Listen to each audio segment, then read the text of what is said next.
अस्सलाम वालेकुम स्टूडेंट्स। आज हमारा लेक्चर नंबर 1 है, क्लास 9 सब्जेक्ट फिजिक्स। चैप्टर में हमारे पास 6 वाला है, वर्क एंड एनर्जी। यहाँ वर्क का मतलब हमारे पास ये है कि फिजिक्स में वर्क का हमारे पास मतलब ये है कि जब हम किसी बॉडी के ऊपर फोर्स लगाएं तो फोर्स लगाने से वो बॉडी की डिस्टेंस है करें, हम कहते हैं उस पर वर्क हो रहा है। ठीक है, अगर एक आदमी ने अपने सर पे कुछ है वो कह सकते हैं कि कुछ सामान उठाया हुआ है लेकिन वो एक जगह पे खड़ा है, मूवमेंट नहीं कर रहा। ठीक है, तो हम कह सकते हैं वर्क नहीं हो रहा। क्यों?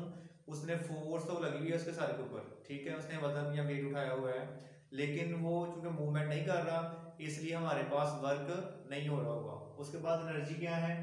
एनर्जी हमारे पास का मतलब ये एनर्जी का कि कोई भी बॉडी उसके अंदर जो कह सकते हैं एनर्जी तब होगी अगर उसके अंदर कह सकते हैं काम करने की कैपेबिलिटी होगी तो। ठीक है, कोई भी बॉडी हम कह सकते हैं उसमें एनर्जी है अगर वो कुछ काम करने की सलाहियत रखता है तो उसको हम एनर्जी बोलते हैं। ठीक है, अब यहाँ वर्क है, हम सपोज करते हैं हमारे पास यहाँ जी एक ब्लॉक है। अब हम इस ब्लॉक के ऊपर फोर्स लगाते हैं और जिस हिम्मत में है, जिस डायरेक्शन में हम फोर्स लगाएं उस डायरेक्शन में आपको ब्लॉक मूव करे, हम कहते हैं कि इस पर वर्क हो रहा है। जैसे हमारे पास यहाँ एक ब्लॉक है, इस ऊपर हमने यहाँ से फोर्स लगा इसको यहाँ पे ले आए हैं। ठीक है, तो यहाँ से यहाँ तक ले जाने में जितना इसने कह सकते हैं कि डिस्प्लेसमेंट तय कि हम कहते हैं उसका एस है जी। ठीक है, इसके ऊपर जो हमने फोर्स लगाई है वो एफ है। ठीक है, तो वर्क डन का फॉर्मूला हमारे पास है फोर्स इनटू डिस्प्लेसमेंट। फोर्स को हम एफ लिखते हैं, डिस्प्लेसमेंट को हम एस लिखते हैं। तो ये हमारे पास इसका फार्मूला है वर्क का कि work is equal to F multiply S. अब इसमें हमारे पास ना बात करें ऐसा भी होता है कि हमारे पास जो फोर्स है कि फोर्स और जो जिस हिम्मत में हम किसी बॉडी के ऊपर फोर्स लगाते हैं उस हिम्मत में आपको बॉडी मूवमेंट नहीं करता।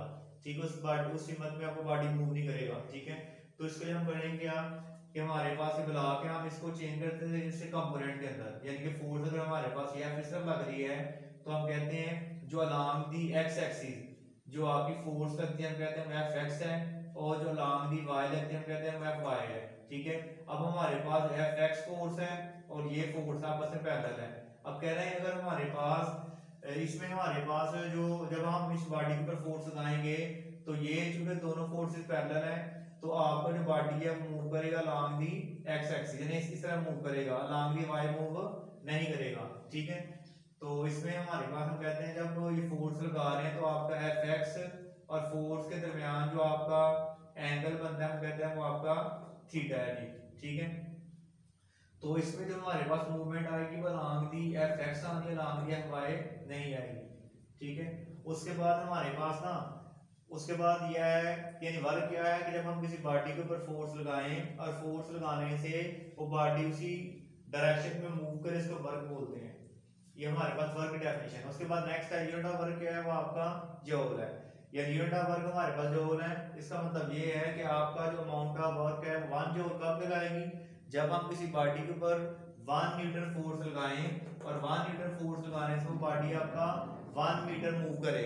हम कह सकते हैं कि आपका जो वर्क है वो आपका 1 जूल है। ठीक है, यानी कि 1 joule is equal to 1 newton multiply 1 metre. उसके बाद एनर्जी है, एनर्जी हमारे पास ये है कि किसी भी बॉडी कह सकते हैं कि जो काम करने की कैपेबिलिटी उसको वर्क बोलते हैं जी, सॉरी इसको एनर्जी बोलते हैं। ठीक है, जिस तरह हमारे पास अगर पानी कह सकते हैं एक हाइट से नीचे को मूव करता है तो हम कह सकते हैं उसमें यानी कि उसमें एनर्जी है, वो पोजेस करता है एनर्जी क्योंकि उसमें क्या काम करने की एबिलिटी है जी। ठीक है, यानी हम एनर्जी तब कहेंगे जब किसी बॉडी के अंदर जो काम करने की एबिलिटी होगी, जितना कह सकते हैं कि इसके अलावा हमारे पास ये भी है कि अगर ये आपका कह सकते हैं कि दो ब्लॉक दिए हैं ये वाले, तो जितनी हम इसके ऊपर फोर्स ज्यादा लगाएंगे उतना वर्क ज्यादा होना है, जितनी फोर्स कम है उतना हमारे पास वर्क जो है वो कम होगा। ठीक है, तो ये आपने जो डेफिनेशन है इनको घर में आप याद करना है जी। ठीक है, ओके, अल्लाह हाफिज।